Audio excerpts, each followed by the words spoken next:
Hi guys, good evening. My name is Utkarsh and welcome to the YouTube channel of Legal Edge by Top Rankers. आज का discussion is around ALET examination. Why? Because we are already in the month of May, even mid May भी हो गया है, right? हो सकता है आप लोगों के स्कूल के vacations भी चल रहे हो, summer vacations जो होते हैं. Now is a very good time to start preparing for ALET if you haven't till now. तो अगर अभी तक स्टार्ट नहीं किया है, अब एक अच्छा टाइम आ गया है, स्टार्ट करना चाहिए. तो उसके लिए क्या स्ट्रैटेजी हो सकती है, किन चीजों पर ध्यान देना है, कौन से टॉपिक्स ज्यादा रेलेवेंट है एंड क्या सोर्सेज हो सकते हैं, उस पे भी डिस्कशन करने वाले. So let's start with the discussion now. सबसे पहले समझते हैं कि एलिट एग्जामिनेशन है क्या. तो अंडरस्टैंड, क्लैट में बहुत सारे एनएलयूज हैं, बहुत सारी सीट्स हैं, बट उतना ही अच्छा एग्जामिनेशन एलिट भी है. रीजन भी, it has NLU Delhi, one of the most prestigious NLUs of the country, जिसकी वजह से because of this reason only almost one third of the CLAT aspirants also take ALET examination, even though seats are just 100. बहुत ज्यादा seats नहीं है, फिर भी लोग देते हैं. क्यों? क्योंकि बहुत prestigious examination है. Every serious CLAT aspirant definitely takes ALET examination as well. पहले पैटर्न अलग था. पहले there used to be 150 questions to be done in just 90 minutes, but अब ये थोड़ा सा इजी हो गया क्योंकि क्वेश्चन पूछने का तरीका भी अलग हो गया. तो now the examination of 120 minutes, right. तो जब हमने इलेक्ट एग्जामिनेशन दिया था 2014 2015 में, राइट, तब 150 क्वेश्चंस हुआ करते थे, 90 मिनट्स हुआ करते थे. इवन दो क्वेश्चंस पूछने का तरीका भी अलग था, एआर ज्यादा हुआ करता था. आई रिमेंबर इवन मैथ्स भी होता था, अब मैथ्स नहीं है, राइट. तो अब टाइम थोड़ा बढ़ गया, which is again a very good thing. You get a better chance. Number of questions 150 है to be done in 120 minutes. Time का issue as compare to CLAT थोड़ा सा होता है, तो अपन को यहाँ पे स्पीड ज्यादा होना चाहिए अपनी, राइट. तो क्लैट में 120 questions to be done in 120 minutes, वैसे यहाँ पे 150 करना है, राइट. बट अगेन क्लैट में ज्यादातर क्वेश्चंस आपके रीडिंग बेस्ड होते हैं. एलिट में कुछ वन लाइनर्स भी होते हैं जिसमें थोड़ा सा टाइम कम लगता है. Now if you get an answer correct, वो +1. अगर इनकरेक्ट हुआ तो -0.25 भी होगा, जैसे क्लैट में होता है. काफी हद तक वैसे ही है. सब्जेक्ट वाइज बाइफर्केशन देखते हैं तो total there are 3 subjects. Earlier there used to be 5 subjects, right. But अब इसको कम कर दिया गया, सिर्फ 3 ही सब्जेक्ट्स होते हैं. English which is of 50 marks, one third of your paper is English. Then current affairs. Now understand, 30 marks का होता है, बट इसमें ना करंट अफेयर्स और जीके में आपको करंट अफेयर्स आएगा जो आप क्लैट के लिए पढ़ते हो, plus you will get questions from static GK as well. तो ये एक नई चीज हो गई जिसके लिए हमें प्रिपेयर करना पड़ता है. Last but not the least and also the tie breaker is a logical reasoning section, जो कि 70 मार्क्स का होता है. Almost 50% of your paper is logical reasoning. But understand, logical reasoning में AR, ACR, AR and legal, ये तीनों sections होते हैं, ये तीनों कॉन्स्टिट्यूट करते हैं लॉजिकल रीजनिंग को. So you will find questions from CR as well, analytical reasoning as well, जो कि अलग हो जाता है फ्रॉम क्लैट. क्लैट में इस बार आ गया था एनालिटिकल रीजनिंग पे, अदरवाइज एनालिटिकल रीजनिंग पे पैसेजेस नहीं आते, एनालिटिकल रीजनिंग पे क्वेश्चंस नहीं आते, राइट. तो ये एक डिफरेंस हो गया. एंड लॉजिकल लीगल रीजनिंग भी आता है, बट क्लैट में और एलिट में पूछने का तरीका अलग है.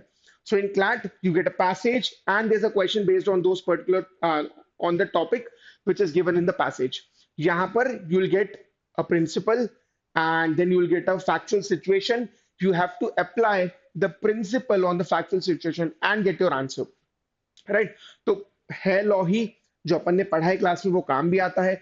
इट्स जस्ट दैट अब वो पैसेज फॉर्म में ना आते हुए पर क्वेश्चन टाइप है कि एक प्रिंसिपल दिया है, एक फैक्चुअल सिचुएशन दिया है, जिसको अप्लाई करके हमें ऑप्शंस में से करेक्ट ऑप्शन चूज करना है. अब सेक्शन वाइज जाते हैं. First is English. 50 मार्क्स का है, तो भाई बहुत बहुत रेलिवेंट है, बहुत इंपॉर्टेंट है.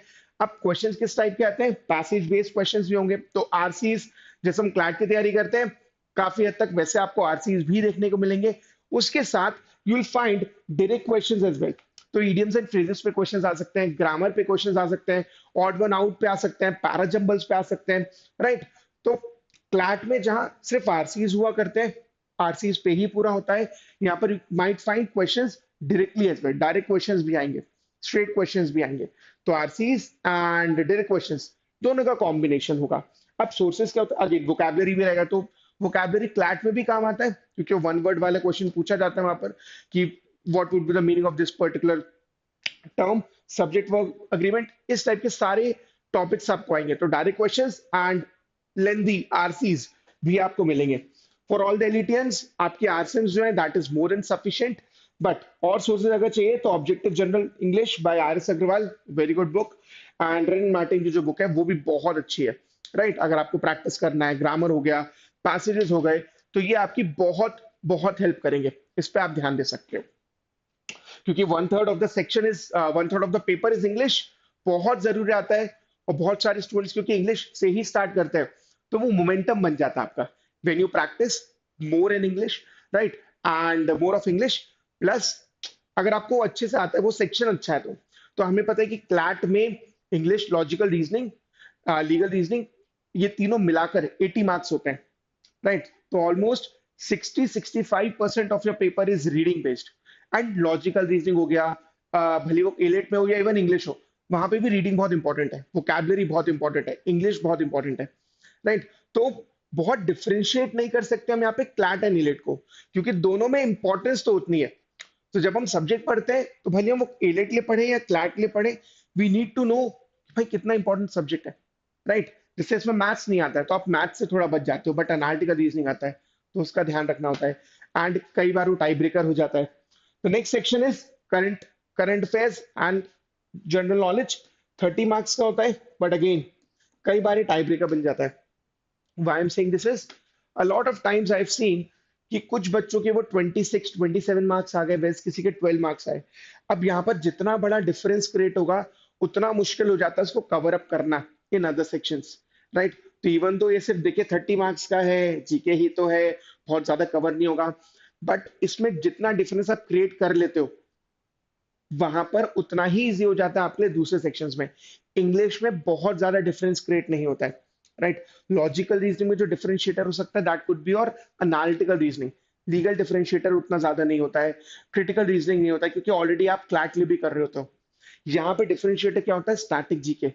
डिफरेंशिएटर क्या हो सकता है एलिट एग्जामिनेशन में, या एनालिटिकल रीजनिंग स्किल्स, या एनालिटिकल रीजनिंग कितना स्ट्रांग है, बिकॉज ये क्लैट से अलग है। हो सकता है बाकी बच्चों ने उतना ध्यान ना दिया हो जितना हमने दिया हो, एंड अगर वो हमने 5-10 नंबर का डिफरेंस क्रिएट कर लिया, तो anyone who has taken this years CLAT, उसको पता होगा कि 5-10 नंबर में पूरा रेस ही खत्म हो गया, because there very less seats, right. तो 2-3 नंबर, 5 नंबर, 10 नंबर बहुत जरूरी है। वहां पे हम ये नहीं देख सकते कि 150 मार्क्स का है तो जीके को उतना ध्यान नहीं दिया तो भी काम चल जाएगा, ऐसा नहीं होगा। थोड़ी सी गड़बड़ and will be out of the race, ठीक है। तो क्योंकि डिफरेंशिएटर है, क्योंकि ये एक तरह से किंग मेकर टाइप बोल सकते हो या सेक्शन ब्रेकर है, तो वहां पर हमें इस चीज का ध्यान रखना होगा। सोर्सेज करंट अफेयर्स में it will be very similar. तो आप क्लैट की तैयारी कर रहे हो अगर, तो वहां पे कुछ बहुत ज्यादा अलग नहीं करना है, वन लाइनर्स पढ़ लोगे that is more than sufficient. For starting GK, yes you will have to read a lot. For all the AILETians आपकी जो जीके की आरसेम है दैट इज सफिशिएंट। उसको रिवाइज करो, उसको पढ़ो, उसको रिवाइज करो multiple times, right. Static GK के लिए you can also go for Lucent GK, very good book. Arihant की भी जीके की बुक आती है, वो भी अच्छी है। अब इसमें एक चीज का ध्यान रखना, करंट अफेयर्स हो गया या स्टैटिक जीके हो गया, दोनों में बहुत रेलिवेंट है पढ़ के रिवाइज करना। And by revision I means multiple rounds of revision.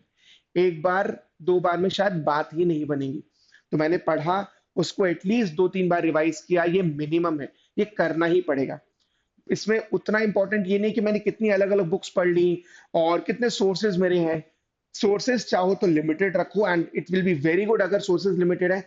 It's just that you have to ensure कि जो भी आपका सोर्स है वो आपने मल्टीपल टाइम्स रिवाइज किया हो। रिवाइज नहीं किया, वहां अटक जाओगे, राइट। आपको दिख रहा होगा कि ये टॉपिक कभी पढ़ा है, बट क्या आंसर होगा, और अगर ऑप्शन स्टफ आ गए नहीं बनेगा, फिर वो तुक्के पे अपन चले जाएंगे, फ्लूक्स होंगे। कोशिश करना कि जितना भी पढ़ो उसको मल्टीपल टाइम्स रिवाइज करो, बहुत इंपॉर्टेंट है।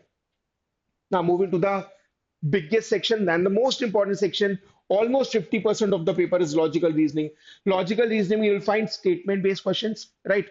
तो जैसे passage based questions आते हैं क्लैट में, यहाँ पर आपको स्टेटमेंट बेस्ड क्वेश्चंस मिलेंगे, कंक्लूजन अजम्पशन वाले।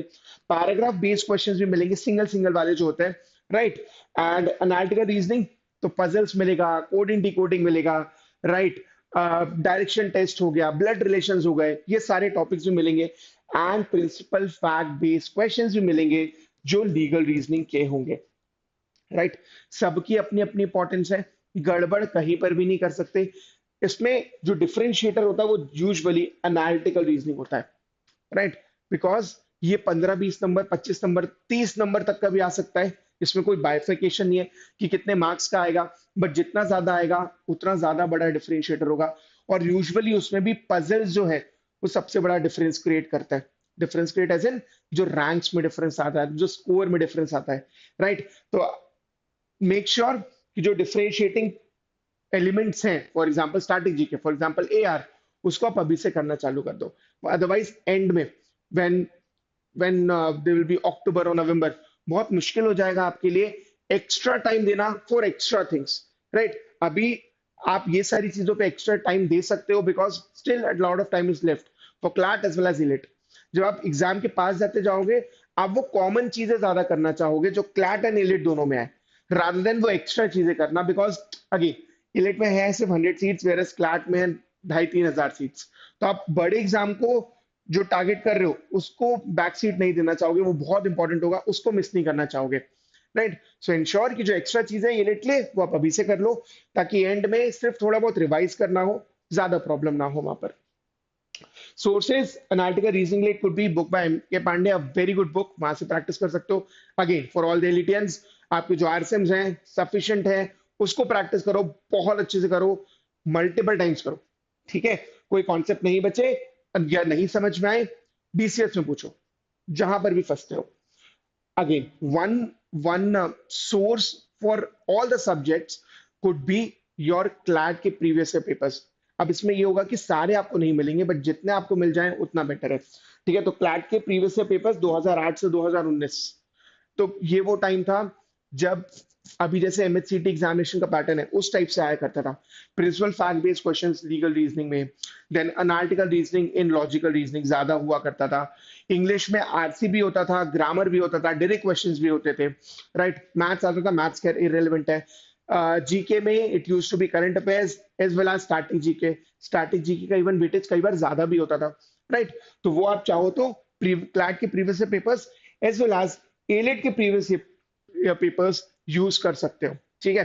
And this is for all the subjects, for English, for GK, for legal and basically logical reasoning, पूरे में भी वो आपके सोर्स काम आ जाएगा, राइट।